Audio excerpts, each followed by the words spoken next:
ದಿನ ಬೆಳಗಾದ್ರೆ ನಮ್ಮ ಪ್ರಪಂಚಕ್ಕೆಲ್ಲ ಆ ಸೂರ್ಯ ಬೆಳಕು ಕೊಡ್ತಾನೆ. ಅದೇ ರೀತಿ ಸ್ಯಾಂಡಲ್‌ವುಡ್‌ನ ಬೆಳ್ಳಿ ಪರದೆಯಲ್ಲಿ ಒಂದು ಬೆಳಕನ್ನ ಚೆಲ್ಲೋದ್ರ ಮೂಲಕ ತಮ್ಮ ಒಂದು ಟ್ಯಾಲೆಂಟನ್ನ ತೋರಿಸ್ಕೊಳ್ಳೋದಕ್ಕೆ ಸೂರ್ಯ ಅವರು ನಮ್ಮ ಬಾಸ್ ಟಿವಿ ಜೊತೆ ಜಾಯಿನ್ ಆಗ್ತಾ ಇದ್ದಾರೆ. ಅಂದ್ರೆ ಆಪಲ್ ಕಟ್ ಅನ್ನುವಂತಹ ಸಿನಿಮಾದ ಮೂಲಕ ಸ್ಯಾಂಡಲ್‌ವುಡ್‌ಗೆ ಪಾದಾರ್ಪಣೆಯನ್ನ ಮಾಡ್ತಾ ಇದ್ದಾರೆ. ಸೊ ಯಾವ ರೀತಿ ಇತ್ತು ಆಪಲ್ ಕಟ್ ಸಿನಿಮಾದ ಎಕ್ಸ್‌ಪೀರಿಯನ್ಸ್ ಅಂತೆಲ್ಲ ನಾನು ಕೇಳ್ತಾ ಹೋಗ್ತೀನಿ. ಸೂರ್ಯ ಅವರೇ, ಮೊದಲನೇದಾಗಿ ನಮಸ್ತೆ, ಹೇಗಿದ್ದೀರಾ? ನಮಸ್ತೆ. ಸೂಪರ್ ಆಗಿದೆ. ನೀವ್ ಹೇಗಿದ್ದೀರಾ? ನಾನು ಸೂಪರ್ ಆಗಿದ್ದೀನಿ. ಆಪಲ್ ಕಟ್ ಅನ್ನುವಂಥ ಒಂದು ಸಿನಿಮಾದಲ್ಲಿ ನಾಯಕರಾಗಿ ನಟಿಸ್ತಾ ಇದ್ದೀರಾ. ಸೊ ಇನ್ನೇನು ಕೆಲವೇ ದಿನಗಳಲ್ಲಿ ರಿಲೀಸ್ ಆಗ್ತಾ ಇದೆ. ಏನು ಹೇಳಕ್ಕೆ ಇಷ್ಟಪಡ್ತೀರಾ? ತುಂಬಾ ಖುಷಿ ಆಗ್ತಿದೆ ಸರ್. ಎಷ್ಟೋ ವರ್ಷಗಳ ಸ್ಟ್ರಗಲ್ಲು ಚಿಕ್ಕ ಪುಟ್ಟ ಪಾತ್ರ ಮಾಡ್ಕೊಂಡ್ ಬರ್ತಿದ್ದೋ ನಾನು. ಈಗ ಹೀರೋ ಆಗಿ ಒಂದು ಸಿನಿಮಾ ಫುಲ್ ಕ್ಯಾರಿ ಆಗಿದ್ದೀನಿ ಅಂದ್ರೆ ತುಂಬಾ ಖುಷಿ ಕೊಡುತ್ತೆ. 7ನೇ ತಾರೀಖಿಗೆ ವೆಯ್ಟ್ ಮಾಡ್ತಾ ಇದೀನಿ. ಸೊ ಹೀರೋ ಆಗ್ಬೇಕು ಅಂತ ಏನಕ್ಕೆ ಅನ್ಕೊಂಡ್ರಿ ನೀವು ಅಂತ? ನಾನು ಬಿ.ಎಲ್.ಎಲ್.ಬಿ. ಮಾಡಿರೋದು ಆಕ್ಚುಲಿ. ಹೀರೋ ಆಗ್ಬೇಕು ಅಂತ ಅನ್ಕೊಂಡಿರ್ಲಿಲ್ಲ. ಪಾತ್ರ ಮಾಡ್ಕೊಂಡು ಹೋಗ್ಬೇಕು. ನಾನು ಅಸೋಸಿಯೇಟ್ ಆಗಿ, ಅಸಿಸ್ಟೆಂಟ್ ಆಗಿ ಗುರು ಸರ್ ಜೊತೆ ಕೆಲಸ ಮಾಡ್ಕೊಂಡ್ ಬಂದವ್ ನಾನು.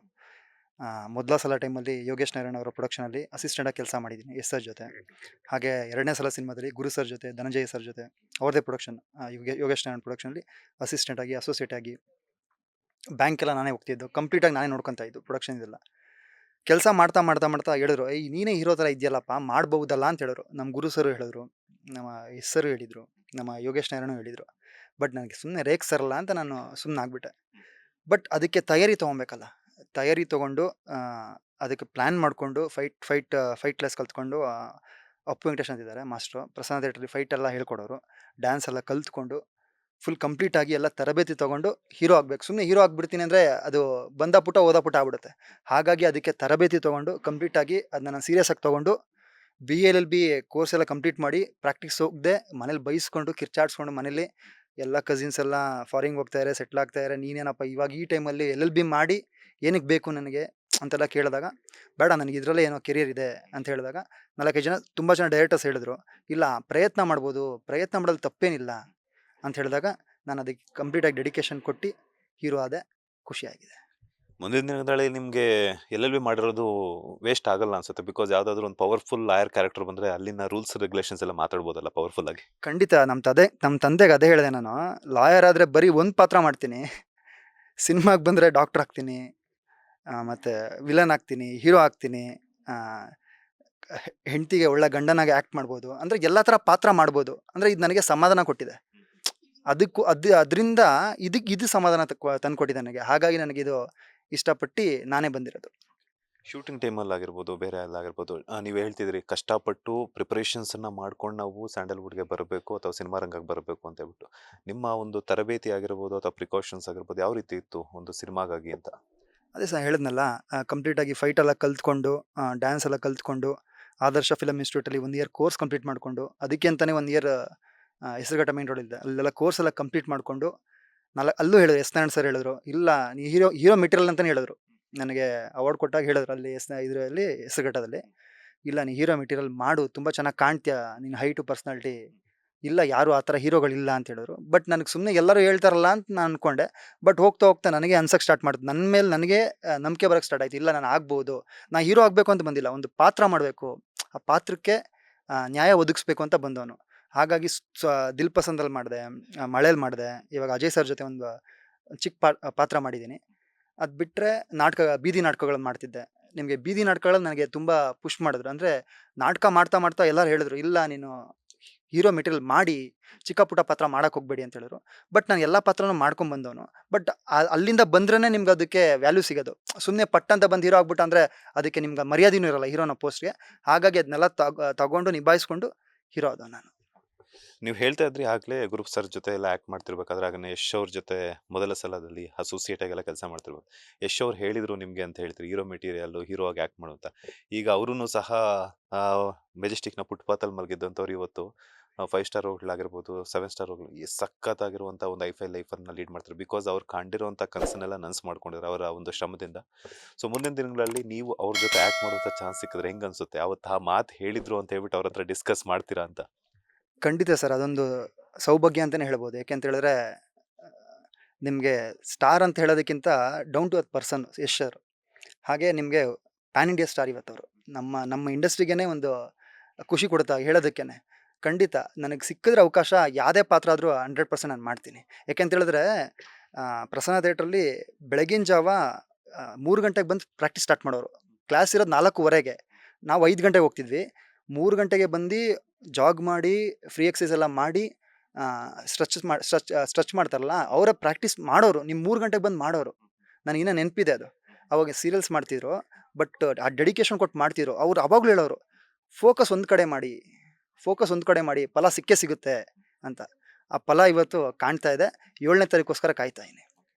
ಅಂದ್ರೆ ಇವಾಗ ನೀವು ಹೇಳ್ತಾ ಇದ್ರಿ, ಈಗ ಯಶ್ ಅವ್ರನ್ನ ಒಂದು ಡೆಡಿಕೇಶನ್ ನೋಡ್ಬಿಟ್ಟು, ಫೋಕಸ್ ಒಂದೇ ಕಡೆ ಮಾಡಿ ಅಂತ ಹೇಳ್ಬಿಟ್ಟು, ಪ್ರತಿಫಲ ಸಿಕ್ಕೇ ಸಿಗುತ್ತೆ ಅಂತ ಹೇಳ್ಬಿಟ್ಟು. ಸೊ ಅವರ ಒಂದು ಕಷ್ಟದ ಲೈಫನ್ನು ನೋಡಿದ್ರ, ಅದಾದ್ಮೇಲೆ ಸಕ್ಸಸ್ ಲೈಫನ್ನು ನೋಡಿದ್ರ. ಸೊ ಹೆಂಗ್ ಅನ್ನಿಸ್ತಿದೆ ಅಂತ ಹೇಳ್ಬಿಟ್ಟು, ನಿಮ್ಗೇನಾದ್ರು ಒಂದಷ್ಟು ಅವರ ಒಂದು ಗುಣಗಳು ಇನ್ಸ್ಪಿರೇಷನ್ ಆಯ್ತಾ ಅಂತ? ಇಲ್ಲ, ಇಲ್ಲ, ಖಂಡಿತ. RXL ಬರ್ತಿದ್ರು ಎಸ್ ಸರ್ ಆಗ. ನನಗಿನ್ನ ನೆನಪಿದೆ. ಆಚೆ ನಿಲ್ಲಿಸ್ತಿದ್ರು, ನಾನು ಆಕ್ಟಿವಲ್ಲಿ ಹೋಗ್ತಿದ್ದೆ. ನೆನಪಿದೆ. ಬಟ್ ಅವ್ರು ಹೇಳ್ತಿದ್ರು ಅಂದ್ರೆ ಫೋಕಸ್ ಮಾಡಿ. ನಾನು 3 ಗಂಟೆಗೆ ಬರೋ ನೆಸೆಸಿಟಿ ಇಲ್ಲ. ಮಾಸ್ಟರ್ಗಿನ್ನ ಮುಂಚೆನೇ ಬರೋರು. ಅಪ್ಪು ವೆಂಕಟೇಶ್ ಮಾಸ್ಟರ್ಗಿನ್ನ ಮುಂಚೆನೇ ಬಂದು ಪ್ರಾಕ್ಟೀಸ್ ಮಾಡೋರು. ಅಂದರೆ ಆ ಫೋಕಸ್ ಲೆವೆಲ್ ಆ ಥರ ಇತ್ತು. ಆ ಟೀಮಲ್ಲಿ ನಮ್ಮ ಟೀಮಲ್ಲಿ ಅವ್ರಿಗೆ ನಿಮಗೆ ಆ ಡೆಡಿಕೇಶನ್ ಅವ್ರನ್ನ ನೋಡಿ ಕಲೀರಿ ಅಂತ ಹೇಳ್ತಿದ್ರು ನಮ್ಮ ಮಾಸ್ಟರ್, ಅಪ್ಪು ವೆಂಕಟೇಶ್ ಮಾಸ್ಟರ್. ನೋಡಿ ಕಲಿಯೋದು ತುಂಬ ಇದೆ ಅಂತ ಹೇಳೋರು. ಅವಾಗ ನವೀನ್ ಅಂತ ಹೇಳ್ತಿದ್ರು ಎಸ್ ಸರ್ಗೆ. ಬಟ್ ಇನ್ನೂ ಅದು ಕಣ್ಣು ಕಟ್ತಂಗಿದೆ ಆ ಪ್ರಸನ್ನ ಥಿಯೇಟ್ರಲ್ಲಿ. ಆ ಕಟ್ಔಟ್ ಮುಂದೆ ಎಲ್ಲ ಬೆಳಗಿನ ಜಾವ ಪ್ರಾಕ್ಟೀಸ್ ಮಾಡ್ತಿದ್ವಲ್ಲ, ತುಂಬ ಚೆನ್ನಾಗಿ ಮಾಡೋರು. ಆಮೇಲೆ ಗೈಡ್ ಮಾಡೋರು ನಮಗೆ, ಈ ಥರ ಅಲ್ಲ, ಈ ಥರ ಅಲ್ಲ. ಕಂಪ್ಲೀಟಾಗಿ ಅವ್ರು ಹೀರೋ ಹಾಕೆಲ್ಲ ರೆಡಿ ಆಗಿಬಿಟ್ಟಿದ್ರಲ್ಲ, ಗೈಡ್ ಮಾಡ್ತಿದ್ರು. ಈ ಥರ ತಪ್ಪು ಮಾಡ್ತಾ ಇರಾ, ಅದು ಈ ಥರ ಮಾಡಿ, ಆ ಥರ ಮಾಡಿ, ಲೆಫ್ಟ್ ಲೆಗ್ಗೆ ಎತ್ತಬೇಕು ಅಂತೆಲ್ಲ ಹೇಳ್ಕೊಡೋರು. ಬಟ್ ಖುಷಿಯಾಗದು ಅವ್ರ ಜೊತೆ ಮಾಡಾಗ. ಬಟ್ ಅವ್ರು ಹೇಳ್ತಿರೋ, ನಾನು ಸ್ಟಾರ್ ಆಗೇ ಆಗ್ತೀನಿ ಅಂತ ಹೇಳೋರದು. ನಮ್ಮ ಹತ್ರನೂ ಹೇಳಿರೋದು, ನನಗಿನ್ನ ನೆನಪಿದೆ. ಇಲ್ಲ ಚಿನ್ನ, ನಾನು ಸ್ಟಾರ್ ಆಗೇ ಆಗ್ತೀನಿ, ಮೆಜೆಸ್ಟಿಕಲ್ ಕಟ್ಔಟ್ನ ನಿನ್ಸ್ಕೊತೀನಿ ಅಂತ ಹೇಳಿದರು. ಕ್ಲಾಸಲ್ಲಿ ಡಿಸ್ಕಸ್ ಆಗ್ಬೇಕಾದ್ರೆ ಹೇಳಿದರು. ಬಟ್ ಅದು ನಮ್ಗೆ ಖುಷಿ ಕೊಡುತ್ತೆ. ಮೈ ಜುಮ್ ಅನ್ಸುತ್ತೆ ಇವಾಗ ಅವ್ರ ಬಗ್ಗೆ ಮಾತಾಡೋಕ್ಕೆ. ಅದೊಂದು ಖುಷಿ ಇದೆ ನನಗೆ. ಸಾಮಾನ್ಯವಾಗಿ ಎಲ್ಲ ನಟರಿಗೂ ಸಹ ಮೇಲ್ ಡೈರೆಕ್ಟರ್ ಸಿಗ್ತಾರೆ, ಬಟ್ ನಿಮಗೆ ಫಿಮೇಲ್ ಡೈರೆಕ್ಟರ್, ಅದು ಕೂಡ ಸ್ಯಾಂಡಲ್ವುಡ್ನಲ್ಲಿ ಒಂದು ಸೆನ್ಸೇಷನ್ನ ಕ್ರಿಯೇಟ್ ಮಾಡಿರುವಂತಹ ಹಿರಿಯ ನಿರ್ದೇಶಕರ ಮಗಳು ಸಿಂಧು ಅವರು. ಸೊ ಒಬ್ಬ ಲೇಡಿ ನಿರ್ದೇಶಕರ ಒಂದು ಕೈಯಲ್ಲಿ ಪಳಗಿರುವಂಥದ್ದು ಏನು ಕಲಿತ್ರಿ ಅಂತ ಹೇಳ್ಬಿಟ್ಟು, ಒಂದು ಅದೃಷ್ಟ ಲಕ್ಷ್ಮಿನೇ ನಿಮ್ಗೆ ಆಕ್ಷನ್ ಕಟ್ ಹೇಳಿದ್ರ ನಿಮ್ಮ ಸಿನಿಮಾಗೆ ಅಂತ? ಹೌದು, ನನ್ನ ತಾಯಿ ಬಿಟ್ಟರೆ ಲಕ್ಷ್ಮಿ ಅಂತಲೇ ಹೇಳ್ಬೋದು ಡೈರೆಕ್ಟರ್ನ. ಯಾಕೆ ಅಂತ ಹೇಳಿದ್ರೆ, ನನ್ನ ಕರೆದಾಗ, ಆಡಿಷನ್ ಕರೆದಾಗ, ಮಾತಾಡ್ದಕ್ಕೆ ಹೋದಾಗ ನನಗೂ ಒಂದು ಯಾವುದೋ ಒಂದು ಪಾತ್ರ ಕೊಡ್ಬೋದು ಅಂತ ನಾನು ಅಂದ್ಕೊಂಡಿದ್ದೆ. ನನಗೆ ಗೊತ್ತಿಲ್ಲ. ಫುಲ್ ನರೇಷನ್ ಕೊಟ್ಟರು. ಕಂಪ್ಲೀಟ್ ನರೇಷನ್ ಕೊಡ್ತಾ ಇರಲ್ಲ, ಎಲ್ಲೋ ಮಿಸ್ ಹೊಡಿತಾ ಇಲ್ಲ ಅಂತ ನನಗೆ ಇದಾಯಿತು. ಆಮೇಲೆ ನನಗೆ ಹಿಂದೆ ಎಲ್ಲ ಹೇಳಿದ್ದೆ ಅವ್ರ ಹತ್ರ, ಈ ಥರ ಸಿನಿಮಾಗಳು ಮಾಡಿದ್ದೆ, ಚಿಕ್ಕ ಪುಟ್ಟ ಪಾತ್ರಗಳು ಮಾಡ್ಕೊಂಬಂದವು ನಾನು ಅಂತ ಹೇಳಿದ್ದೆ. ಹಾಗಾಗಿ ಒಂದು ಅರ್ಧ ಗಂಟೆ ಆಮೇಲೆ ಹೇಳಿದ್ರು, "ಈ ಸಿನಿಮಾಗೆ ನೀವೇ ಹೀರೋ" ಅಂತ. ಬಟ್ ಪ್ರೊಡ್ಯೂಸರು ರೆಡಿ ಇರಲಿಲ್ಲ. ಯಾಕೆ ಅಂತ ಹೇಳಿದ್ರೆ, ಒಬ್ಬ ಸ್ಟಾರ್ಗೆ ಮಾಡಬೇಕಾಗಿತ್ತು ಈ ಕತೆ ಅಂತ ಡಿಸ್ಕಷನ್ ಆಗಿತ್ತು. ಆಮೇಲೆ ಪ್ರೊಡ್ಯೂಸರ್ ಮೇಡಮು, ನಮ್ಮ ಶಿಲ್ಪಾ ಮೇಡಮ್ ಆಗಲಿ, ನಮ್ಮ ಸಿಂಧು ಅವ್ರ ಡೈರೆಕ್ಟರ್ ಆಗಲಿ ಕೂತ್ಕೊಂಡು ಡಿಸ್ಕಷನ್ ಮಾಡಿಕೊಂಡು, ಇಲ್ಲ ಹೊಸಬ್ರಿಗೆ ಮಾಡೋಣ, ಹೊಸಬ್ರಿಗೆ ಮಾಡಿದ್ರೆ ಒಂದು ಅವಕಾಶ ಸಿಗುತ್ತೆ, ಆ್ಯಕ್ಟಿಂಗ್ ತೆಗಿಸ್ಬೋದು, ಏನು ಬೇಕಾದ್ರೆ ಮಾಡಿಸ್ಬೋದು, ಕಂಫರ್ಟಬಲ್ ಆಗಿರ್ತಾರೆ ಅಂತ ಹೇಳಿದ್ಮೇಲೆ, ನಾನು ಹೀರೋ ಅಂತ ಗೊತ್ತಾದ್ಮೇಲೆ ಖುಷಿ ಕೊಡ್ತು. ನಾನು ಆವಾಗಲೂ ಕೇಳಿದೆ ಮೇಡಮ್ನ, ಡೈರೆಕ್ಟರ್ನ, "ಮೇಡಮ್ ಸುಳ್ಳು ಹೇಳ್ತಾ ಇರಾ, ನಿಜಾನ ನಾನೇ ಹೀರೋ" ಅಂತ ಕೇಳಿದೆ. ಯಾಕೆ ಅಂತ ಹೇಳಿದ್ರೆ, ತುಂಬ ಜನ ನನ್ನ ಹೀರೋ ಮಾಡ್ತೀನಿ ಅಂತೇಳಿ ಆ ನೋವು ಹಂಗೆ ಇರುತ್ತೆ. ಅದು ಅವ್ರು ಹೇಳಿದಾಗಲೂ ಆ ಖುಷಿನ ಎಕ್ಸ್‌ಪ್ರೆಸ್ ಮಾಡೋಕ್ಕಾಗಲ್ಲ. ಹಾಗಾಗಿ ಕರೆಕ್ಟಾಗಿ ಕೇಳಿ, ಪ್ರೊಡ್ಯೂಸರ್‌ನ ಕೇಳ್ಕೊಳ್ಳಿ ಫಸ್ಟು ಅಂತೇಳಿ. ಇಲ್ಲ, ನೀವೇ ಹೀರೋ ಅಂತ ಫಿಕ್ಸ್ ಆಗಿದ್ದಾರೆ, ಆ ಪಾತ್ರಕ್ಕೆ ನೀವೇನೆ ಅಂತ ಹೇಳಿದ್ರು. ಬಟ್ ಆ ಮಾನವಶಾಸ್ತ್ರ ಪ್ರೊಫೆಸರ್ ರೋಲ್ ಇದೆಯಲ್ಲ, ಅದು ತುಂಬ ಕಷ್ಟವಾದ ಕೆಲಸ. ನಿಮಗೆ ಲವ್ ಮಾಡ್ಬೋದು, ಒಂದು ಫೈಟಿಂಗ್ ಮಾಡ್ಬೋದು, ಒಂದು ಮಾಸ್ ಡೈಲಾಗ್ ಹೊಡಿಬೋದು. ಬಟ್ ಅದ್ರ ಬಗ್ಗೆ ನಂಗೆ ಗಂಧಗಾಳಿನೂ ಗೊತ್ತಿಲ್ಲ. ಅದನ್ನು 9 ಸೀರಿಯಲ್ ಆ್ಯಕ್ಟ್ ಮಾಡಿದ್ದಾರೆ ಮೇಡಮ್. ಅದನ್ನು ಆ್ಯಕ್ಟ್ ಮಾಡಿ ತೋರಿಸ್ತಿದ್ರು ನನಗೆ. ಆ್ಯಕ್ಟ್ ಮಾಡಿ ತೋರಿಸಿದಾಗ ನನಗೆ ತುಂಬ ಈಸಿ ಆಯಿತು ಮಾಡೋದಕ್ಕೆ. ಅದೊಂದು ಖುಷಿ ಕೊಟ್ಟಿದೆ. ಒಂದು ಚೆನ್ನಾಗಿ ಬಂದಿದೆ ಸಿನಿಮಾ ಅಂತ ಹೇಳ್ಬೋದು ಮೇಡಮ್. ಸಿನಿಮಾ ಅಂತೂ ಡೇಟಿಂಗ್ ಆ್ಯಪ್ ಆಗಿರ್ಬೋದು, ಮತ್ತಷ್ಟು ಒಂದು ಯೂತ್ಗೆ ಇನ್ಫಾರ್ಮೇಟಿವ್ ಒಂದು ಕಥಾಹಂದರದಲ್ಲಿ ಮೂಡಿ ಬಂದಿದೆ. ಸೊ ನೀವು ರಿಯಲ್ ಲೈಫಲ್ಲಿ ಯಾರ ಜೊತೆ ಡೇಟ್ ಮಾಡಿದ್ದೀರಾ ಅಂತ? ಇಲ್ಲ ಸರ್, ಡೇಟ್ ಮಾಡೋಕ್ಕೆಲ್ಲ ಟೈಮೂ ಸಿಕ್ಕಿಲ್ಲ. ಅದ್ರ ಮೇಲೆ ನನಗೆ ಆಸಕ್ತಿನೂ ಇಲ್ಲ. ಕೆಲಸ ಅಂತಲೇ ಸ್ಟ್ರಗಲ್ ಮಾಡ್ಕೊಂಡೇ ಬಂದವು ನಾನು. ಯಾಕೆ ಅಂತ ಹೇಳಿದ್ರೆ, BA LLB ಮಾಡ್ಕೊಂಡು ನಿಮಗೆ ಆ ಲೆವೆಲ್ ಪೋಸ್ಟ್‌ಗೆ ಹೋದ್ಮೇಲೆ ಒಳ್ಳೆ ಲಾಯರ್ ಹತ್ರ ಪ್ರಾಕ್ಟೀಸ್ ಮಾಡಿಕೊಂಡು ನನ್ನದೇ ಅಂತ ಆಫೀಸ್ ಮಾಡ್ಕೊಬೋದಾಗಿತ್ತು. ಬಟ್ ನನಗದು ಸಮಾಧಾನ ತರಲಿಲ್ಲ. ಯಾಕೆ ಅಂತ ಹೇಳಿದ್ರೆ, ಬೆಳಗ್ಗೆ ಆದರೂ ಸುಳ್ಳು ಹೇಳಬೇಕು. ನನ್ನ ಮನಸ್ಸಿಗೆ ಇಷ್ಟವಾದ ಕೆಲಸ ಅದು, ಇಷ್ಟ ಆಗದಿರೋ ಕೆಲಸ ಅದು. ಹಾಗಾಗಿ ನಾನು ಅದನ್ನು ಬೇಡ ಅಂಥೇಳಿ ನಮ್ಮ ತಂದೆಗೆ ಹೇಳಿದೆ. ಬೇಡ ನನಗಿದು, ಬೇರೆನೇ ಇದೆ ಅಂತ ಹೇಳಿದಾಗ ಈ ಫೀಲ್ಡಿಗೆ ನಾನು ಬಂದವನು. ಸುಳ್ಳು ಹೇಳ್ತಿದ್ರ ನೀವು ನನ್ನ ಹತ್ರ ಡೇಟ್ ಮಾಡ್ತಿಲ್ಲ ಅಂತ? ನಟನೆ ಜೊತೆಗೆ ಪ್ರತಿದಿನ ಪ್ರತಿಯೊಂದು ಕ್ಷಣ ಕ್ಯಾಮ್ರಾ ಮುಂದೆ ಡೇಟ್ ಮಾಡ್ತಾನೆ ಇರ್ತೀರಲ್ಲ? ಕ್ಯಾಮ್ರಾ ಮುಂದೆ ಮಾಡಬೇಕು, ಕ್ಯಾಮ್ರಾನ ಡೇಟ್ ಮಾಡ್ತೀವಿ. ಅದು ಹೌದು, ಅದಕ್ಕೆ ಮಾಡ್ತೀವಿ. ಅದು ಖಂಡಿತ ನಮಗೆ. ಹೀರೋ ಆಗೋದು ಅಷ್ಟು ಸುಲಭದ ಮಾತಲ್ಲ. ಎಷ್ಟೋ ಜನರ ಒಂದು ಸಿನಿಮಾಗಳು ಸೆಟ್ಟೇ ಇರ್ತವೆ, ಮುಹೂರ್ತಕ್ಕೆ ನಿಂತೋಗುತ್ತೆ, ಕೆಲವೊಂದು ಅರ್ಧಬರ್ಧಕ್ಕೆ ನಿಂತೋಗುತ್ತೆ, ಕೆಲವೊಂದು ಎಲ್ಲ ರೆಡಿ ಆದರೂ ಕೂಡ ರಿಲೀಸ್ ಆಗಲ್ಲ. ನಿಮ್ಮ ಒಂದು ಸಿನಿಮಾ ಮಾರ್ಚ್ 7ಕ್ಕೆ ತೆರೆ ಮೇಲೆ ಬರ್ತಾ ಇದೆ. ಸೊ ಆ ಒಂದು ಕ್ಷಣವನ್ನ ಯಾವ ರೀತಿ ಎಂಜಾಯ್ ಮಾಡಬೇಕು ಅಂತ ಹೇಳ್ಬಿಟ್ಟು ಥ್ರಿಲ್ ಅನ್ನಿಸ್ತಿದೆ ನಿಮಗೆ? ಇಲ್ಲ ಸರ್, ಎಂಜಾಯ್ ಅನ್ನೋದಕ್ಕಿಂತ ಅದು ಟ್ರಾವೆಲ್ ಅದು. ನಿಮಗೆ, ನನಗೆ ತುಂಬ ಎಕ್ಸ್ಪೀರಿಯನ್ಸ್ ಆಗಿದೆ.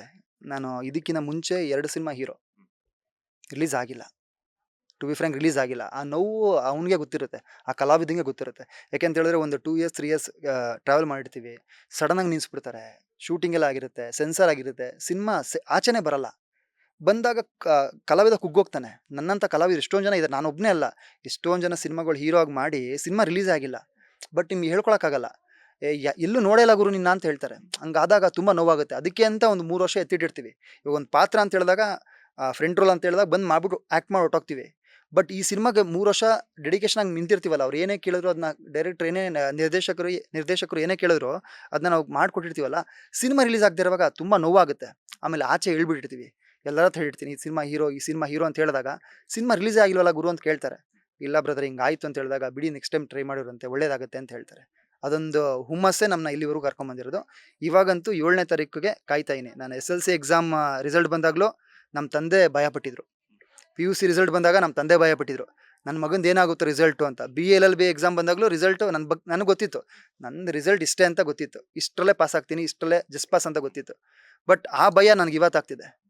7ನೇ ತಾರೀಕು ಹೆಂಗೆ ಜನ ಸ್ವೀಕರಿಸ್ತಾರೆ, ಯಾವ ರೀತಿ ತಗೊಂತಾರೆ? ಯಾಕೆಂತೇಳಿದ್ರೆ ನಿಮಗೆ ಕಂಟೆಂಟ್ ತುಂಬ ವಿಭಿನ್ನವಾಗಿದೆ, ವಿಶೇಷವಾಗಿದೆ. ಇಂಡಸ್ಟ್ರಿಲಿ ಈ ಥರ ಕಂಟೆಂಟ್ ಬಂದಿಲ್ಲ. ಅದೊಂದು ಪ್ಲಸ್ ಆಗಬಹುದು. ಕಂಟೆಂಟ್ ಮೇಲೆ ಹೋಗಿದೆ. ಆಮೇಲೆ ಪರ್ಫಾರ್ಮ್ ಎಲ್ಲ ಚೆನ್ನಾಗಿ ಮಾಡಿದ್ದಾರೆ ಕಲಾವಿದರು ಅಂತ ನನಗೊಂದೊಂದು ಖುಷಿ ಇದೆ. 7ನೇ ತಾರೀಕೋಸ್ಕರ ಕಾಯ್ತಾ ಇದೀನಿ. ಸಿಂಧು ಗೌಡ ಅವರು ತುಂಬಾ ಸ್ಟ್ರಿಕ್ಟ್ ಡೈರೆಕ್ಟರ್ ಅಥವಾ ಫ್ರೆಂಡ್ಲಿ ಡೈರೆಕ್ಟರ್ ಅಂತ? ಇಲ್ಲ, ಒಂದು ಸ್ವಲ್ಪ ಸ್ಟ್ರಿಕ್ಟೇ ಅವರು. ಅಂದರೆ ನಿಮಗೆ ಕಾರ್ ಇಳ್ದು ಶೂಟಿಂಗ್ ಎಲ್ಲ ಪೂಜೆ ಎಲ್ಲ ಆದಮೇಲೆ, ಲೈಟ್ಸ್ ಎಲ್ಲ ಆನ್ ಆದಮೇಲೆ ಸ್ಟ್ರಿಕ್ಟ್ ಆಗ್ಬಿಡ್ತಾರೆ. ಅದಕ್ಕಿಂತ ಮುಂಚೆ ಫ್ರೆಂಡ್ಲಿ ಆಗಿರ್ತಾರೆ. ನಿಮಗೆ ಆ್ಯಕ್ಷನ್ ಕಟ್ ಹೇಳ್ಬೇಕಾದ್ರೆ ಸಿಕ್ಕಾಪಟ್ಟೆ ಸ್ಟ್ರಿಕ್ಟು, ಕಿರ್ಚಾಡೋರು, ಕೂಗಾಡೋರು. ಯಾಕೆಂದರೆ ಆ ಕೆಲಸ ಬೇಕು ಅಷ್ಟೇ. ಆಮೇಲೆ ಅವರೇ ಆ್ಯಕ್ಟ್ ಮಾಡಿ ತೋರಿಸ್ತಿದ್ರು. ಅದೊಂದು ನಮ್ಗೆ ಪ್ಲಸ್ ಆಗ್ತಿತ್ತು. ನನಗಾಗಲಿ, ನಮ್ಮ ಹೀರೋಯಿನ್ಗಾಗಲಿ, ಇನ್ನು ಕಲಾವಿದರಿಗಾಗಲಿ ಆ್ಯಕ್ಟ್ ಮಾಡಿ ತೋರಿಸ್ತಿದ್ರು. ಅದೊಂದು ಪ್ಲಸ್ ಆಗಿ, ಯಾಕೆಂದರೆ ಅವ್ರು 9 ಸೀರಿಯಲ್ ಆ್ಯಕ್ಟ್ ಮಾಡಿರೋದ್ರಿಂದ ನಮಗದು ಈಸಿ ಆಯ್ತು ಮಾಡೋದಕ್ಕೆ. ಇದೇ ರೀತಿ ಮಾಡಿ, ಹೀಗೆ ಮಗು ಥರ ಅಳಬೇಕು ಅಂತ ಹೇಳಿದ್ರೆ ಆ ಥರ ಆ್ಯಕ್ಟ್ ಮಾಡಿ ತೋರಿಸೋರು. ಅದೊಂದು ನಮ್ಗೆ ಪ್ಲಸ್ ಆಯಿತು. ಅದು ತುಂಬ ಚೆನ್ನಾಗಿ ಬಂದಿದೆ ಅಂತ ಹೇಳಕ್ಕೆ ಇಷ್ಟಪಡ್ತೀನಿ. ಸಾಮಾನ್ಯವಾಗಿ ಅನ್ಕೊಂಡಿದ್ರ? ಬಿಕಾಸ್ ಯಾಕಂತಂದ್ರೆ ಒಬ್ಬ ಹಿರಿಯ ನಿರ್ದೇಶಕನ ಮಗಳ ಒಂದು ಡೈರೆಕ್ಷನ್ ಅಡಿಯಲ್ಲಿ ನಾನು ಸಿನಿಮಾವನ್ನ ಮಾಡ್ತೀನಿ, ಹೀರೋ ಆಗಿ ಒಂದು ಸ್ಯಾಂಡಲ್ವುಡ್ಗೆ ಪರಿಚಯವಾಗ್ತೀನಿ ಅಂತ. ಇಲ್ಲ, ಖಂಡಿತವಾಗ್ಲೂ ಇಲ್ಲ. ಗುರು ಸರ್ ಜೊತೆ ಕೆಲಸ ಮಾಡ್ಬೇಕಾದ್ರೆ ಕೊಂಡಂಗುಂಟ ಕ್ರಾಸಲ್ಲಿ ಹೇಳ್ತಿದ್ರು, "ಇಲ್ಲ ಮಗ, ನೀ ಹೀರೋ ಮಾಡಿಸ್ತೀನಿ ನಾನು ನಿನ್ನ" ಅಂತ ಹೇಳಿದ್ರು. "ಹೀರೋ ಆಗ್ತೀಯ ನೀನು, ಸ್ಟ್ರಗಲ್ ಮಾಡಬೇಕು" ಅಂತ ಹೇಳ್ತಿದ್ರು. ನನ್ನಂಥ ಸುಮಾರು ಜನ ಕಲಾವಿದರು ಇರ್ತಿದ್ರು. "ಇಲ್ಲ, ನಾನು ಹೀರೋ ಮಾಡಿಸ್ತೀನಿ, ಏನೋ ಪ್ರಯತ್ನ ಮಾಡ್ತೀನಿ, ನನ್ನ ಕೈಲಿ ಎಷ್ಟಾಗುತ್ತೋ ಅಷ್ಟು ಮಾಡ್ತೀನಿ, ಮಿಕ್ಕಿದ್ದು ನೀನು ಮಾಡಬೇಕು, ಮಿಕ್ಕಿದ್ದು ಭಗವಂತನ ಇಚ್ಛೆ" ಅಂತ ಹೇಳೋರು. ಬಟ್ ಹೆಣ್ಮಗು ಡೈರೆಕ್ಟ್ ಮಾಡ್ತಾರೆ ಅಂತ ನನಗೂ ಕನಸಲ್ಲೂ ಅನ್ಸಿರಲಿಲ್ಲ. ಅದೊಂದು ಖುಷಿ ಕೊಟ್ಟಿದೆ. ಅಂದರೆ ಹೆಣ್ಣನ್ನ ಲಕ್ಷ್ಮಿಗೆ ಹೋಲಿಸ್ತಾರೆ. ಆ ಲಕ್ಷ್ಮಿನ ನನಗೆ ಡೈರೆಕ್ಟ್ ಮಾಡ್ತಿರೋದಂದ್ರೆ ಇನ್ನ ಖುಷಿ ನನಗೆ. ಗುರು ಸರ್ ಅವ್ರ ಜೊತೆ ಕೆಲಸ ಮಾಡೋದ್ರಿಂದ ಯಾವ ಸಿನಿಮಾ ನಿಮ್ಗೆ ತುಂಬಾ ಇಷ್ಟ ಅವರು ಡೈರೆಕ್ಟ್ ಮಾಡಿರೋದು ಅಂತ? ನನಗೆ ಮಠ ತುಂಬ ಇಷ್ಟ. ಮಠ ಸಿನಿಮಾ, ಎದ್ದೇಳು ಮಂಜುನಾಥ ಆಗಿರ್ಬೋದು, ಡೈರೆಕ್ಟರ್ ಸ್ಪೆಷಲ್ ಆಗಿರ್ಬೋದು. ಡೈರೆಕ್ಟರ್ ಸ್ಪೆಷಲ್ ನಂಗೆ ತುಂಬ ಇಷ್ಟ. ಬಟ್ ಸಿನಿಮಾ ಜನ ಯಾವ ರೀತಿ ತೊಗೊಂಡ್ರೋ ಗೊತ್ತಿಲ್ಲ. ಬಟ್ ನನಗಂತೂ ತುಂಬ ಇಷ್ಟ. 2ನೇ ಸಲ ತುಂಬ ಇಷ್ಟ. ಬಟ್ ಅವರು ಡೈಲಾಗ್ಸ್ ಬರೀತಿದ್ರಲ್ಲ, ನಿಮಗೆ ಸ್ಪಾಂಟೇನಿಯಸ್ ಬರೆಯೋರು, ಆ ಮೂಮೆಂಟಲ್ಲಿ ಬರೆಯೋರು. ನಿಮ್ಮನ್ನ ನೋಡಿ ಹಿಂಗೆ ಬರೆಯೋರು. ಧನಂಜಯ ಸರ್ನ ನೋಡಿ ಬರೆಯೋರು. ಈ ಡೈಲಾಗ್ ಹಿಂಗೆ ಬರಲಿ, ಸಂಗೀತ ಭಟ್ ಅವ್ರನ್ನ ನೋಡಿ ಬರೆಯೋರು. ಬಟ್ ಅದು ತುಂಬ ಖುಷಿ ಕೊಡಿ. ಯಾಕೆಂದರೆ ನಮಗೆ ಥ್ರೂಔಟ್ ಸಿನಿಮಾ ಟ್ರಾವೆಲ್ ಮಾಡಿದ್ದೀನಿ. ನಿಮ್ಮ ನೈಟೆಲ್ಲ ಸ್ಕ್ರಿಪ್ಟ್ ಡಿಸ್ಕಷನ್ ಆಗ್ಬೇಕಾದ್ರೆ ನಾನು ಪ್ರತಿನಿತ್ಯ ಅಲ್ಲೇ ಇರ್ತಿದ್ದೆ. ಅವ್ರ ಮನೇಲೇ ಇರ್ತಿದ್ದೋ ನಾನು. ಅದು ಆ ಎಲ್ಲ ಸಿನಿಮಾಗಳು ಇಷ್ಟ. ಗುರು ಸರ್ ಅಂದ್ರೇ ಇಷ್ಟ ನನಗೆ. ಎಲ್ಲ ಒಂದ್ ಕಡೆ ಸಿನಿಮಾ ರಿಲೀಸ್ ಟೈಮಲ್ಲಿ ಅವ್ರಿಲ್ಲ ಅನ್ನುವಂಥ ಕೊರಗಿದೆ. ಬಿಕಾಸ್ ಯಾಕಂತಂದ್ರೆ ನಿಮ್ಗೆ ಗೊತ್ತಿರ್ಬೋದು, ಈಗಾಗ್ಲೇನೆ ಅವರು ಒಂದು ಸೂಸೈಡ್ ಅಟೆಂಪ್ಟ್ ಅನ್ನ ಮಾಡಿರುವಂಥದ್ದು, ಅದು ಬೇರೆ ಬೇರೆ ಆಯಾಮಗಳನ್ನ ಪಡ್ಕೊಳ್ತಾ ಇದೆ. ನಿಮ್ಮ ಸಿನಿಮಾವನ್ನ ನಿಮ್ಮ ಗುರುಗಳು ನೋಡ್ತಿಲ್ಲ ಅಂತಂದ್ರೆ ಹೆಂಗ್ ಅನಿಸ್ತಿದೆ ಅಂತ? ಇಲ್ಲ, ಖಂಡಿತವಾಗ್ಲೂ ಅದು ಬೇಜಾರಿದೆ. ಯಾಕೆ ಅಂತ ಹೇಳಿದ್ರೆ ನಮ್ಮ ಯೋಗೇಶ್ ನಾರಾಯಣ್ ಪ್ರೊಡ್ಯೂಸರ್ ಇದಾರಲ್ಲ, 2ನೇ ಸಲ ಪ್ರೊಡ್ಯೂಸರು, ಅವ್ರನ್ನಂತೂ ತುಂಬ ಇಷ್ಟಪಡೋರು. ಗುರು ಸರ್ ತಂದೆ ತಾಯಿ ಇಷ್ಟಪಡೋರು. ನನ್ನ ಮಗ ನೀನು ಅಂತ ಹೇಳೋರು ನಮ್ಮ ಯೋಗೇಶ್ ನಾರಾಯಣ್ ಸರ್ಗೆ. ನನ್ನ ಮಗನ ಥರ. ಯಾಕೆಂದರೆ ಅಷ್ಟು ಹಂಬಲ್ ಆಗಿರೋರು ಗುರು ಸರ್ ಆಗಿರ್ಬೋದು, ನಮ್ಮ ಯೋಗೇಶ್ ನಾರಾಯಣ್ ಆಗಿರ್ಬೋದು. ಬಟ್ ಬೇಜಾರಾಗುತ್ತೆ, ತುಂಬ ಬೇಜಾರಾಗುತ್ತೆ. ಯಾಕೆ ಅಂತ ಹೇಳಿದ್ರೆ ಇರಬೇಕಾಗಿತ್ತು, ಅಟ್ಲೀಸ್ಟ್ ಒಂದು ಶೋ ತೋರಿಸ್ಬೋದಾಗಿತ್ತು ಅವ್ರಿಗೆ. ಅದೊಂದು ನೋವಿದೆ. ಅದು ಸಿಕ್ಕಾಪಟ್ಟೆ ನೋವಿದೆ. ಅದ್ರ ಜೊತೆಗೆ ನಮ್ಮ ಅಪ್ಪು ಸರ್ಗೂ ತೋರಿಸ್ಬೇಕಾಗಿತ್ತು ನಂಗೆ ತುಂಬ ಆಸೆ ಇತ್ತು. ಯಾಕೆ ಅಂತ ಹೇಳಿದ್ರೆ ಪ್ರಸನ್ನ ಥಿಯೇಟ್ರಲ್ಲಿ ಫೈಟ್ ಕ್ಲಾಸ್ ಮುಗಿಸ್ಕೊಂಡು ನಾನು, ಅಪ್ಪು ವೆಂಕಟೇಶ್ ಮಾಸ್ಟ್ರು, ಅಪ್ಪು ಸರ್ ಮನೆಗೆ ಹೋಗ್ತೀವಿ, ಸದಾಶಿವ ಮನೆಗೆ. ಯಾಕೆಂದ್ರೆ ಅವ್ರು ಪ್ರಾಕ್ಟೀಸ್ ಮಾಡಿಸ್ಬೇಕಾಗಿತ್ತು. 10:00ವರೆಗೆ ಸ್ಟಾರ್ಟ್ ಮಾಡೋರು ಅಪ್ಪು ಸರು. 10 ಗಂಟೆಗಿನ ಸ್ಟಾರ್ಟ್ ಮಾಡೋರು. ಹಾಗೆ ಹೇಳ್ತಿದ್ದೆ, "ಏನು ಮಾಡ್ತಿದ್ದ ನೀನು" ಅಂತ ಕೇಳಿದ್ವಿ. "ಇಲ್ಲ ಸರ್, ಹೀರೋ ಆಗಬೇಕು ಅಂತಿದ್ದೀನಿ." ಆಗು ಆದಷ್ಟು ಬೇಗ ಎಲ್ಲ ಹೊಸ ಹುಡುಗರು ಬರಬೇಕು ಅಂತ ಅಪ್ಪು ಸರ್ ಹೇಳೋರು. ಬಟ್ ಅಪ್ಪು ಸರ್ ಜೊತೆ ನಮ್ಮ ವೆಂಕಟೇಶ್ ಸರ್ ಯಾವಾಗಲೂ ಹೇಳೋರು, ಫೋಟೋ ಇಡ್ಸ್ಕೊಳ್ಳೋ. "ಅಣ್ಣ, ಟ್ರ್ಯಾಕ್ ಪ್ಯಾಂಟಲ್ಲೆಲ್ಲ ಬೇಡಣ್ಣ, ಅಪ್ಪು ಸರ್ ಜೊತೆ ಒಂದು ಜೀನ್ಸ್ ಹಾಕ್ಕೊಂಡು, ಒಂದು ಶೂ ಹಾಕ್ಕೊಂಡು, ಒಂದು ಶೇಡ್ಸ್ ಹಾಕ್ಕೊಂಡು, ಆ ಶರ್ಟ್ ಹಾಕೊಂಡು ಬರಬೇಕು ಅಂತ, ಫೋಟೋ ಇಡ್ಸ್ಕೊಬೇಕು ಅಂತ ತುಂಬ ಆಸೆ ಇತ್ತು." ಬೆಳಗ್ಗೆ ಟ್ರ್ಯಾಕ್ ಪ್ಯಾಂಟಲ್ಲಿ ಹೋಗ್ತಿದ್ದೆ ನಾವು ಪ್ರಾಕ್ಟೀಸ್ಗೆ. ಬಟ್ ಅದೊಂದು ಫೋಟೋನೂ ತೊಗೊಳಕ್ಕಾಗಲಿಲ್ಲ ಆ ದೇವ್ರ ಹತ್ರ ನಾನು. ಅದೊಂದು ನೋವಿದೆ. ಆಮೇಲೆ ಅಪ್ಪು ಸರ್ಗೆ ಹೇಳಿದೆ ನಾನು, ನಾನು ಹೀರೋ ಆದರೆ ಬರ್ತೀರಾ ಅಂತ ಕೇಳಿದ್ದೆ. ನಾನು ವಿಶ್ ಮಾಡಕ್ಕೆ ಬರ್ತೀರಾ ಅಂತ ಕೇಳಿದ್ದೆ. ಸುಮ್ಮನೆ ರೇಗ್ಸಕ್ಕೆ ವೆಂಕಟೇಶ್ ಮಾಸ್ಟರ್ ಹತ್ರ ಕೇಳಿದ್ದೆ ನಾನು. "ಏಯ್, ಏನು ಹೇಳ್ತೀಯ? 100% ಬರ್ತೀನಿ ಹೋಗಪ್ಪ" ಅಂತ ಹೇಳಿದರು. ಯಾಕೆಂದರೆ ಒಂದು 2 ತಿಂಗಳು ಹೋದೆ ಪ್ರಾಕ್ಟೀಸ್ ಮಾಡಿಸೋದಕ್ಕೆ, ಸಪೋರ್ಟ್ ಬೇಕಾಗುತ್ತಲ್ಲ, ಹಾಗಾಗಿ ನಾನು ಹೋದೆ. ಬಟ್ ಅದು ಆಗಲಿಲ್ಲ ನನ್ನ ಕೈಲಿ. ಅದು ನಾನು ಅನ್ಲಕ್ಕಿ ಅಂತ ಹೇಳಕ್ಕೆ ಇಷ್ಟಪಡ್ತೀನಿ. ನಿಮ್ಮ ಥರ ನನಗೂ ಒಂದು ಕೊರಗಿದೆ. ನಾನು ಅವ್ರನ್ನ ಒಂದಿನ ಒಂದು ಇಂಟರ್ವ್ಯೂ ಮಾಡಬೇಕು ಅಂತ ಹೇಳ್ಬಿಟ್ಟು ನನಗೂ ಆಸೆ ಇತ್ತು. ಬಟ್ ಏನು ಮಾಡೋಕ್ಕಾಗಲ್ಲ. ಬಟ್ ನೀವು ನನಗೆ ಕಂಪೇರ್ ಮಾಡ್ಕೊಂಡ್ರೆ ನೀವು ತುಂಬ ಅದೃಷ್ಟವಂತರು ಹೌದು. ಅನ್ಸುತ್ತೆ. ಬಿಕಾಸ್ ಯಾಕಂದ್ರೆ ಒಂದಷ್ಟು ದಿನಗಳ ಕಾಲ ನೀವು ಅವ್ರ ಜೊತೆ ಜರ್ನಿ ಮಾಡಿದ್ದೀರ, ಅವ್ರ ಜೊತೆ ಒಡನಾಟವನ್ನ ಇಟ್ಕೊಂಡಿದ್ರಲ್ಲ. ಹೌದು. ಅದೇ ನಿಮಗೆ ಒಂಥರ ಗ್ರೇಟ್‌ಫುಲ್ ಅವ್ರ ಆಶೀರ್ವಾದ ಅನ್ಸುತ್ತೆ. ಪ್ರತಿನಿತ್ಯ ಒಂದು 1 1/2 ಅವರ್ 2 ಅವರ್ಸ್ ಆ ದೇವ್ರನ್ನ ಆ ದೇವ್ರಂತಾನೆ ಹೇಳ್ತೀನಿ ನಾನು. ಅವರಲ್ಲಿ ಪ್ರಾಕ್ಟೀಸ್ ಮಾಡ್ಬೇಕಾದ್ರೆ ಇಲ್ಲಿ ಕೂರ್ತಿದ್ದೆ ನಾನು. ಇಲ್ಲೇ ಕೂರಿಸಿ ಕಾಫಿ ಕೊಟ್ಟು, ಟಿಫನ್ ಕೊಟ್ಟು ಅವರೇ ಪರ್ಸನಲ್ ಆಗಿ ಕೂತ್ಕೋ ಅಲ್ಲೇ ಅಂತ ಹೇಳೋರು. ನಾನು ನಿಂತ್ಕೊಂಡ್ರು ನಿಂತ್ಕೋಬೇಡಿ ಅಂತ ಹೇಳೋರು. ನನ್ನಂತಲ್ಲ ಯಾರೇ ಬಂದರೂ ಅಷ್ಟೇನೆ. ಅಷ್ಟು ಪ್ರೀತಿಯಿಂದ ಮಾತಾಡೋರು. ಹಾಗಾಗಿ ನಾನು ಕನೆಕ್ಟ್ ಆದೆ. ಅಪ್ಪು ಸರ್ ನಿಮಗೆ ಬರೀ ಸಿನಿಮಾದಲ್ಲಿ ನೋಡ್ತಿದ್ವಿ ಅಷ್ಟೇನೆ. ಇಲ್ಲ ಎಲ್ಲ ಪ್ರೆಸ್ ಮೀಟಲ್ಲಿ ನೋಡ್ತಿದ್ವಿ. ಬಟ್ ತುಂಬ ಹತ್ತಿರದಿಂದ ನೋಡ್ಬಿಟ್ನಲ್ಲ, ಏನು ಗುರು ರಾಜ್‌ಕುಮಾರ್ ಅವ್ರ ಮಗ ದೊಡ್ಡ ಮನೆಯವ್ರ ಮಗ ಇವರು ಎಷ್ಟು ಸಿಂಪಲ್ ಆಗಿದಾರಲ್ಲ. ಇಷ್ಟು ಹೆಂಗೆ ಇದೆಲ್ಲ ಒಂದು ಆಡಂಬರ ಇರುತ್ತೆ ಅನ್ಕೊಂಡೆ ನಾನು ಎಕ್ಸ್ಪೆಕ್ಟ್ ಮಾಡಿದ್ದೆ. ಬಟ್ ಅಷ್ಟು ಸಿಂಪ್ಲಿಸಿಟಿ, ಅಷ್ಟು ಮಾತಾಡೋದಾಗ್ಲಿ ತುಂಬ ಖುಷಿ ಕೊಡ್ತು. ಹಾಗಾಗಿ ಅವ್ರಿಗೆ ನಾನು ಕೇಳಿದೆ, ಬನ್ನಿ ದಯವಿಟ್ಟು ಬರ್ತೀರಾ ಅಣ್ಣ ಹೀರೋ, ಇನ್ ಕೇಸ್ ಮಿಸ್ ಆಗ್ಬಿಟ್ರೆ ಹೀರೋ ಬರ್ತೀರಾ ಅಂತ ಕೇಳಿದೆ. ನಮ್ಮ ಮಾಸ್ಟರ್ ಹತ್ರನೇ ಹೇಳಿಸಿದೆ ನಾನು. ಅದು ಕೇಳಿಸ್ಕೊಂಡು ಇಲ್ಲ ಬರ್ತೀನಿ ಹೋಗು ಅಂತ ಹೇಳಿದ್ರು. ಈಗ ಅಂತೂ ಅವರು ಮೇಲ್ಗಡೆಯಿಂದ ನಿಮ್ಮ ಸಿನಿಮಾಗೆ ಆಶೀರ್ವಾದ ಮಾಡ್ತಾ ಇದ್ದಾರೆ. ಶಿವಣ್ಣ ಅವ್ರಿಗಾಗಿರ್ಬೋದು ಅಥವಾ ಅವರ ಪತ್ನಿ ಅಶ್ವಿನಿ ಪುನೀತ್ ರಾಜ್‌ಕುಮಾರ್ ಅವ್ರಿಗಾಗಿರ್ಬೋದು. ಮುಂದಿನ ದಿನಗಳಲ್ಲಿ ಸಿನಿಮಾವನ್ನ ತೋರಿಸುವಂತ ಪ್ಲಾನ್ ಇದೆಯಾ ಅಥವಾ ಫಸ್ಟ್ ಶೋ ಕರೆಯುವಂತ ಪ್ಲಾನ್ಸ್ ಇದೆಯಾ ನಿಮ್ಗೆ ಅಂತ? ಇಲ್ಲ, ಅಶ್ವಿನಿ ಮೇಡಮ್‌ನ ಆಲ್ರೆಡಿ ಮೀಟ್ ಮಾಡಿ ಟೀಸರ್‌ನ ತೋರಿಸಿದ್ದೀವಿ. ಮನೆಗೆ ಹೋಗಿದ್ವಿ, ನಾನು ನಮ್ಮ ಡೈರೆಕ್ಟ್ರು, ನಮ್ಮ ಪ್ರೊಡ್ಯೂಸರ್ ಹೋಗಿದ್ವಿ. ತುಂಬ ಇಷ್ಟಪಟ್ಟರು. ತುಂಬ ಇಷ್ಟಪಟ್ಟು ಒಳ್ಳೇದಾಗಲಿ ಅಂತ ಹರ್ಸಿದ್ರು. ನಿಮ್ಗೆ ಅವ್ರು ಹರ್ಸಿದ್ರೆ ಆ ಅಪ್ಪು ಸರ್ ಹರ್ಸ್ದಂಗೆ ಅಂತ ನಾನು ನಂಬಿದ್ದೀನಿ. ಖುಷಿ ಕೊಟ್ಟಿದೆ. ಶಿವಣ್ಣನ ಮೀಟ್ ಮಾಡೋಕ್ಕಾಗಿಲ್ಲ. ಶೀಘ್ರದಲ್ಲಿ ಮೀಟ್ ಮಾಡ್ತೀನಿ. ಆಪಲ್ ಕಟ್ ಸಿನಿಮಾದಲ್ಲಿ ನಾಯಕರಾಗಿ ನಟಿಸ್ತಿದ್ದೀರಾ. ಸೊ ಇನ್ನೇನು ಕೆಲವೇ ದಿನಗಳಲ್ಲಿ ರಿಲೀಸ್ ಆಗ್ತಿದೆ. ಸ್ಯಾಂಡಲ್‌ವುಡ್ ಸಿನಿ ಪ್ರೇಕ್ಷಕರು ಏನಂತ ಹೇಳ್ತೀರಾ? ಯಾವ ರೀತಿಯಾದಂಥ ಮೆಸೇಜ್ ಅನ್ನ ಕೊಡ್ತೀರಾ ಅಂತ? ನಮ್ಮ ಆಪಲ್ ಕಟ್ ಸಿನಿಮಾ 7ನೇ ತಾರೀಕು ರಿಲೀಸ್ ಆಗ್ತಿದೆ. ಒಳ್ಳೆ ಕಂಟೆಂಟ್ ಇರುವಂತಹ ಸಿನಿಮಾ. ಪ್ರತಿಯೊಬ್ಬರೂ ಥಿಯೇಟ್ರಿಗೆ ಬಂದು ಹೊಸ ಕಲಾವಿದರನ್ನ ಬೆಳೆಸಿ ಹಾಗೆ ಹರಿಸಿ ಅಂತ ಕೇಳ್ಕೊಳ್ತೀನಿ. ಥ್ಯಾಂಕ್ ಯು ಸೊ ಮಚ್ ಸೂರ್ಯ ಅವರೇ, ಇಷ್ಟೊತ್ತು ನಮ್ಮ ಬಾಸ್ ಟಿವಿ ಜೊತೆ ಒಂದಷ್ಟು ಮಾಹಿತಿನ ಶೇರ್ ಮಾಡೋದಕ್ಕೆ. ಒಳ್ಳೆಯದಾಗಲಿ. All the best. Thank you so much brother. Thank you so much. ಇದಿಷ್ಟು ಆಪಲ್ ಕಟ್ ಸಿನಿಮಾದ ನಾಯಕ ನಟರಾಗಿರುವಂತಹ ಸೂರ್ಯ ಅವರ ಮತ್ತು ಕ್ಯಾಮರಾ ಪರ್ಸನ್ ರವಿಚಂದ್ರ ಜೊತೆ Manjunath Srinivas, boss TV Kannada, Bengaluru. Latest ಹಾಗೂ ಇಂಟ್ರೆಸ್ಟಿಂಗ್ ಸುದ್ದಿಗಳಿಗಾಗಿ ಬಾಸ್ ಟಿವಿ ಕನ್ನಡ ಚಾನೆಲ್ನ ಸಬ್ಸ್ಕ್ರೈಬ್ ಮಾಡಿ. ಹಾಗೆಯೇ ಬೆಲ್ ಐಕಾನ್ ಪ್ರೆಸ್ ಮಾಡಿ. ಇದರ ಜೊತೆಗೆ ಫೇಸ್ಬುಕ್, ಇನ್ಸ್ಟಾಗ್ರಾಮ್, ಎಕ್ಸ್ನಲ್ಲೂ ಮಿಸ್ ಮಾಡದೆ ಫಾಲೋ ಮಾಡಿ.